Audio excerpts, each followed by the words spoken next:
Flesh and Blood is an incredible game with a high level polish on everything from card design, art direction, and the product itself. But that doesn't mean that the game is perfect, and it also doesn't mean that other games aren't doing some things better. So in this video, I'm going to go over 3 things that I think Flesh and Blood should steal from other games. Do what you want, cause a pirate is free. You are a pirate. Like any TCG, Flesh and Blood is a game that needs a little bit more than just the cards to play. At the barest level, you just need a deck, a few dice to track things like battle worn or flow counters, as well as something to track life with. However, I think it's fair to say that most players are also going to be in need of a deck box, playmat, and sleeves. Now, while Flesh and Blood has done an excellent job with their playmats and hero art sleeves, it's pretty much done nothing with dice and deck boxes. Looking to other games like Pokemon and Magic, slapping art on cheap plastic deck boxes like this are a staple, as well as including special game-specific dice like these damage counters or spin down in products like bundles. Starting with the deck boxes, I can understand why LSS doesn't want to put their art on cheap bits of plastic. This game has a standard of quality that I just don't think deck boxes like these would meet. So it is a great thing that we have companies like Ultimate Guard and GameGenic that make way higher quality products like the Sidewinder or even the Professor's Own Academic.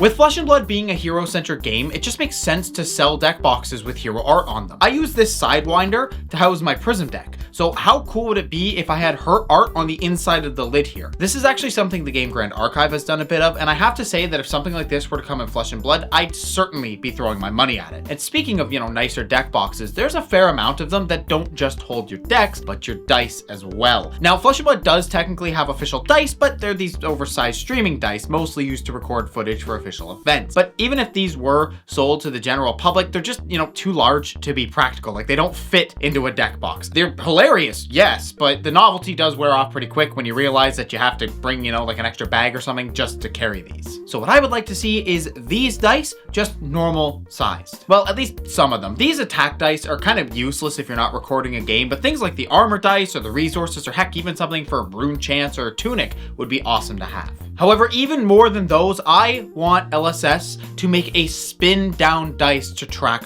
life total. While they're only useful for casual and armor use, I can't think of anyone who would complain about getting their hands on a spin down with a special Flesh and Blood icon on it and the numbers in a special font. Personally, I am tired of having to use these Magic the Gathering spin downs. I want them to be Flesh and Blood. So hopefully, maybe in the next rendition of Round the Table, we could see each hero get a spin down with their corresponding colors. Maybe we even see them at a pre-release, possibly with actual pre-release kits. Speaking of which... Stop right there, criminal scum.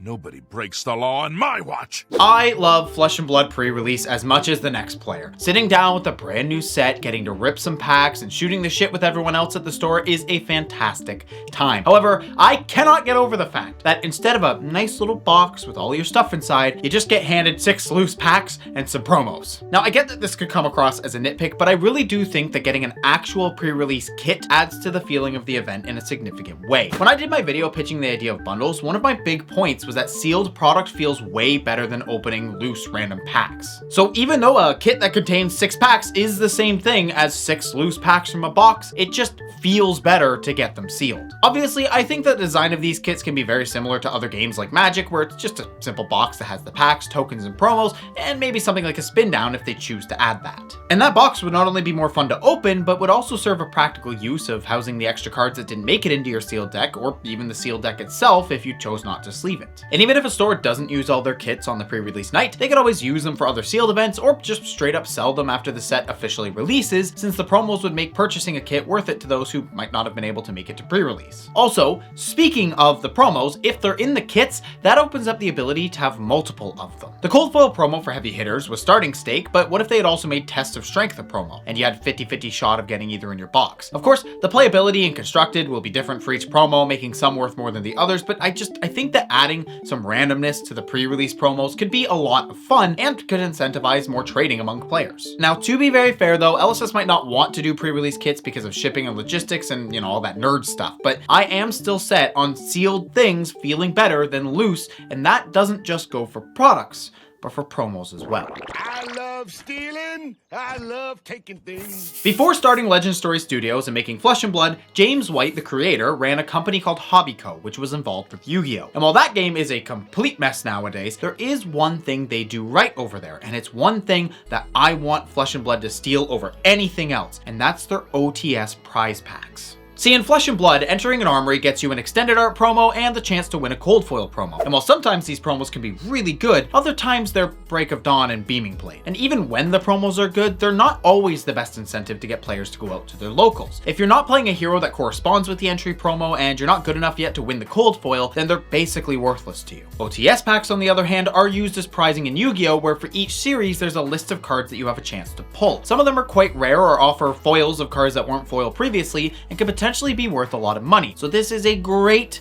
way to get people to show up to the store to play. Each player could get one for entry and multiple more based on wins. So while winning definitely gives you an advantage with pulling some desired cards, it still leaves a chance for even the last place player to get something awesome. And it's this type of prizing structure that I personally prefer come to Flesh and Blood over the current Armory promo system. We already have the Judge packs, which are basically the same thing, so why not do the same for Armories? I mean, it probably wouldn't even be that hard to do. LSS already releases several Armory kits with each new set, so why not mash them all together in an Armory pack series? This would do several things at once. First, it would let players get their hands on specific promos they want without having to wait 3 months after a set's release for that specific kit. It also gives players a chase to keep coming back for, and it allows LSS to do more than just the normal promos we've gotten. Maybe in an Armory pack there could be, let's say, 3 cards, with non-foil extended arts being the most common, rainbow foil extended arts a little more rare, and the cold foils being quite hard to pull. Or hell, they could even do 2 different versions of these packs, with the store getting an entire box of entry packs and a number of champion packs, which are the ones that contain the cold foils for the winners. And why limit these to just cards from the current set? Maybe they could add in extended art cards from past sets. If Judge packs can get cards like Sink Below and Cash In as cold foils, why not give regular players the chance to pull extended art rainbow foils? No matter which way they did it, I genuinely think that changing prizing to a randomized pack system